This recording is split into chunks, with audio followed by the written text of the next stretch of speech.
Yo, what is up, Eddie Team Austin, back with another video. So I have not done a handstand push-up tutorial in a long time, and every time I'm in the gym doing one, all the time everybody asks me how did I learn it, and then they attempt to do it and they realize that there's actually a form and technique to it, and if you apply these techniques with the form, you're going to be able to do it a lot easier, even if you're capable of doing a few reps right now. Right, so stay tuned, subscribe.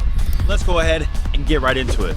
So the handstand push-up, the freestanding handstand push-up, that is, it's not just you getting into a handstand and coming down and pressing back up.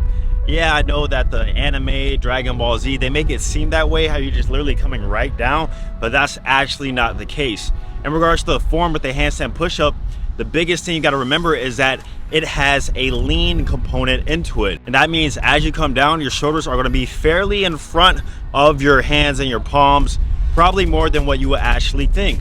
And that way it almost works as a counterbalance, because think of it, we come right up and down like this, there's no counterbalance. Yes, it's still possible, but it's still going to be very hard to do.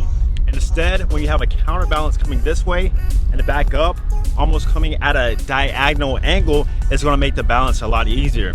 So real quick, I want to show you a quick example of how that's done the wrong way versus the bad way, and how much easier it actually makes it. So here's me trying to do the Dragon Ball Z way.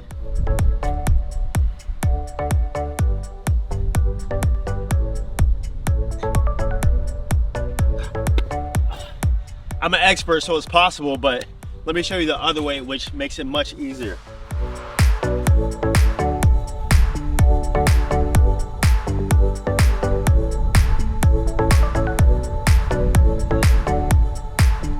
You guys saw the difference.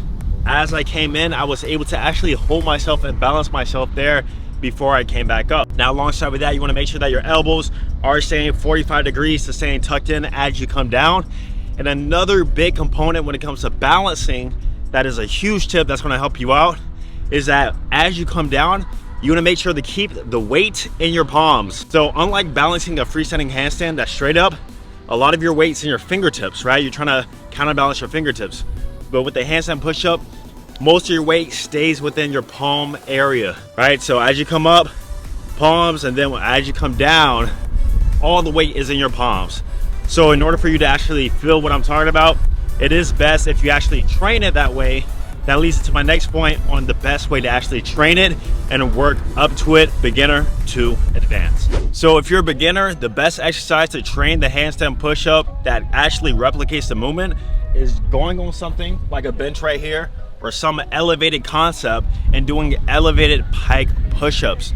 Now with the elevation, it's going to more replicate the handstand push-up because our waist is actually beginning to be a little bit higher than just doing a normal pike push-up. But the biggest thing with the elevated pike push-up is that you want to, once again, make sure that as you're coming down, your shoulders are fairly in front of your palms, keeping the weight still in your palms, then coming back up. Once you're able to do about 8 reps of this for about 3 sets, this is where you can move on to the intermediate exercise progression, and that is the wall handstand push-up, one of my favorite ones. However, with this, we're not training back to wall. Remember, that's the Dragon Ball Z style, straight up and down. That's not gonna get you the freestanding handstand push-up. Instead, you wanna do stomach to wall, right? So walk your way up a wall, come down, and perform the same movement just like the pike push-up, just like the freestanding handstand. This replicates the freestanding handstand the most. So stomach to wall, come down, shoulders in front of your palms, come back up, extend all the way up. Once you're able to do about 6 to 8 reps consistently, this is where you can move on to the advanced progression. And this progression is where I actually learned the freestanding handstand push-up and actually got my reps up. Because when I was doing wall handstand push-up, stomach to wall, I was able to do like 2 reps of a freestanding handstand push-up, but it wasn't until I started doing handstand push-up negatives to where I was able to actually get 5+ reps.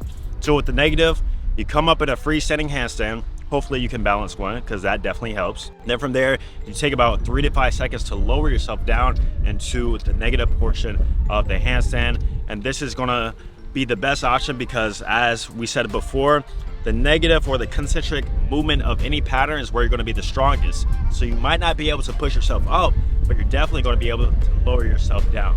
All right, so keep those form techniques in mind alongside with those training principles. Do it consistently. And I promise you, you're gonna be able to do a freestanding handstand eventually. All right. If you want one-on-one training from me, check out the link down below alongside with all my training programs and plans. I'm gonna see you guys in the next video. Peace.